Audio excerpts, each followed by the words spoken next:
Buenos días, buenas tardes o buenas noches, dependiendo de sea el lugar donde nos están escuchando. Y bienvenidos al podcast La profundidad de las letras. Hoy estaremos analizando el libro El diablo sabe mi nombre.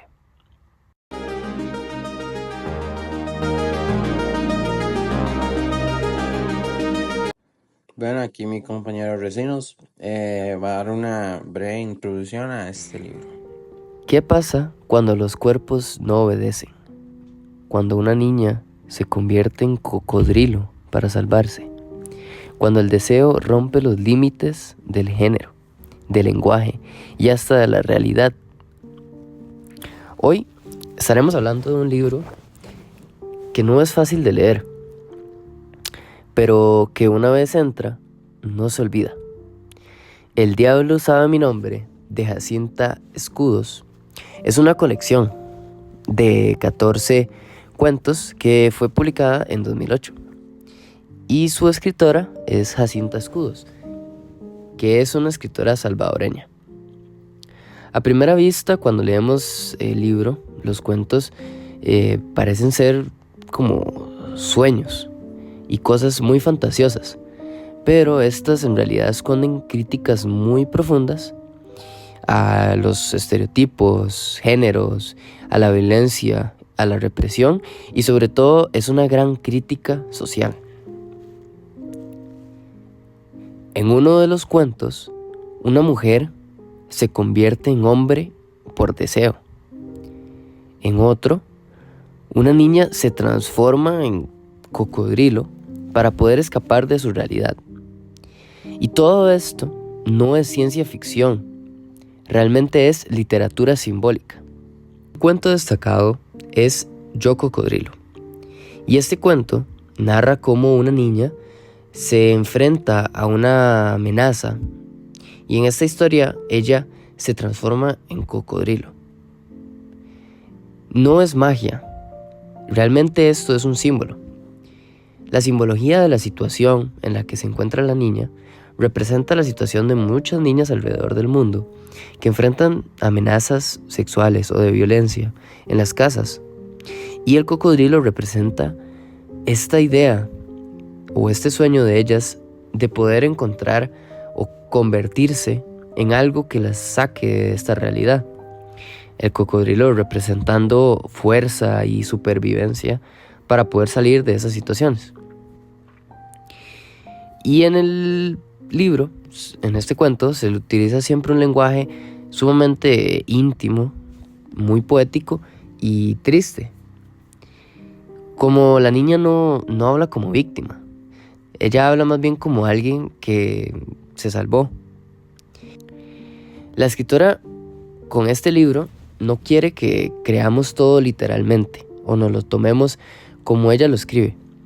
Ella quiere que sintamos, nos cuestionemos y que nos incomodemos, utilizando historias con cuerpos que cambian, animales, metáforas y todo esto para hablarnos de realidades como la violencia contra las mujeres, la presión por encajar en un género o en una identidad fija y el dolor de la represión, hablando de la belleza también de la libertad cuando ésta se da. Uno de los mensajes del libro es que no somos solo lo que se ve. Nuestros cuerpos y deseos tienen historias, heridas y muchas posibilidades de verlas. Algunas críticas que se encuentran en el libro son críticas hacia los roles de género tradicionales, impuestos por la sociedad, siempre cuestionando la idea de lo que se toma como normal y denunciando el control sobre los cuerpos físicos. Y aunque este libro fue escrito en 2008, realmente es muy actual, tocando temas sumamente actuales como la diversidad sexual, el feminismo, la salud mental y la libertad. En este libro, los personajes siempre no tienen o no encajan en los moldes que están impuestos y siempre cambian de sexo, de forma, de voz. Siempre hay un cambio y una forma de salirse de estos moldes, rompiendo los estereotipos y nos muestra que la identidad no es fija, no es ni binaria ni simple, y que hay deseos, hay placeres, hay miedos y hay vergüenzas, haciéndolo un libro sumamente erótico y que nos hace sentir lo que sienten los personajes. Y todo eso está mezclado, como en la vida real. Y ese no es un libro sobre diversidad, es un libro que vive la diversidad como una forma de existir. El diablo sabe mi nombre realmente no es un libro para entretener, es un libro para reconocerse, es un libro para removerse y para reflexionar. Es un libro que no busca complacer a nadie realmente, es un libro que busca incomodar, que busca tocar fibras emocionales profundas y que, jugando con la realidad, llega a ser sumamente revolucionario y adelantado a su tiempo. Yo concuerdo con mi compañero, ya que este libro, la mujer se enfrenta a una serie de transformaciones físicas y emocionales que la llevan a cuestionarse su identidad, su cuerpo y también el lugar que ella tiene en el mundo. El diablo no aparece como un ser externo, sino como una presencia íntima que la acompaña y la seduce y la confronta con su verdad más cruda. Muchas gracias, David, por esa gran introducción a este libro tan interesante. Y aprovechando que mencionaste todo este tema de los cambios de forma que vemos alrededor del libro, esa es una de las partes que me pareció como más interesantes, porque al leer los libros, o bueno, los cuentos que vemos en el libro, esta forma de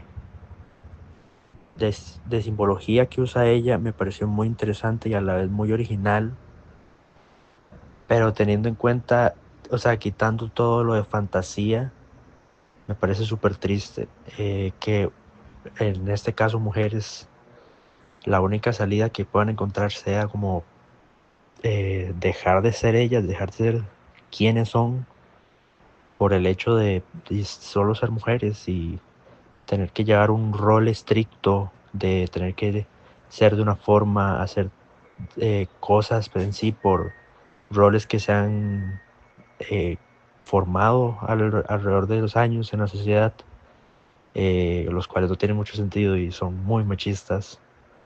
Eh, y lo que más me choqueó o como más interesante se me hizo fue que una niña tuviera que, por así decirlo, convertirse en un monstruo, un cocodrilo, alguien de una bestia como muy feroz que da miedo para poder librar su vida, o sea, tener que dejar de ella ser una persona y convertirse en un animal así como que de miedo para poder salvar su vida porque además de que es una mujer que ya está como en peligro, además es una niña, entonces para salvar su vida tenga que hacer eso me parece muy, no sé, muy choqueante.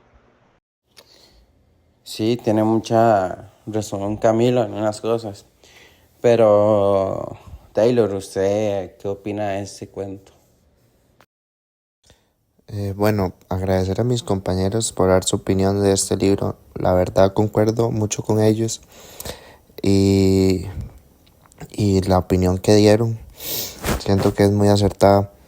Pero bueno, desde mi punto de vista, leyendo este libro, es muy fuerte, la verdad, deja mucho en qué pensar y personalmente este libro me impactó mucho. No solo por lo extraño o lo simbólico, sino también porque me hizo pensar en cosas que normalmente no cuestiono. En tipo, como qué significa realmente habitar un cuerpo o cuánto de lo que somos está condicionado por lo que otros esperan. También sentí que cada cuento era como una pequeña revolución silenciosa o a veces incómoda, otras veces poética, pero siempre tenía un mensaje muy poderoso, por decirlo así. Me gustó como Yacinta Escudos nos da respuestas, no da respuestas, sino que lanza preguntas en forma de imágenes, de transformaciones, de historias que parecen imposibles y sin embargo se sienten muy reales. Y siento que leer este libro fue como mirar por un espejo torcido y no sé, y reconocer ahí verdades duras, como la violencia que se calla, el dolor que se esconde, pero también el poder de imaginar otros caminos, otras formas de vivir el cuerpo y el deseo. Siento que si alguien busca una lectura que lo sacuda, no sé, que les despierte cosas aunque no sean cómodas, este libro es eso. A mí me dejó pensando por días y creo que de eso se trata una buena literatura. Y ese sería mi punto de vista de estos libros y mi opinión. Y otra cosa que se me olvidó mencionar antes de terminar es que también valoro mucho del libro, es como desarma lo normal, tipo nos empuja a cuestionar por qué creemos que los géneros, que el género, el deseo o la forma de amar tienen que ser de una sola manera. Y eso es muy fuerte porque vivimos en una sociedad que todavía castiga lo diferente o lo anormal, por decirlo así. Y leer estos cuentos fue como entrar en un territorio tipo nuevo, a veces incómodo, a veces bonito, pero siempre como provocador. Y creo que eso es lo que hace que este libro sea tan importante. No solo cuenta historias, sino que también nos obliga a pensar en las nuestras o opiniones o otro tipo de cosas. Y me parece un libro bastante fuerte. Esa sería mi opinión. Gracias a todos por escucharnos el día de hoy y los invitamos a leer el libro El diablo sabe mi nombre de Yacinta Escudos. También los invitamos a reflexionar de los temas que nos da el libro, que con simbologías y historias fantásticas nos abre los ojos sobre la realidad de la sociedad y toda la maldad que en esta se encierra. Y también que abramos nuestras cabezas y nuestras mentes y nos convirtamos en una sociedad con mentalidades más avanzadas. Muchas gracias. Muchas gracias también a usted, David, por habernos invitado para hablar de este libro tan interesante y simbólico que se refleja mucho en la actualidad también.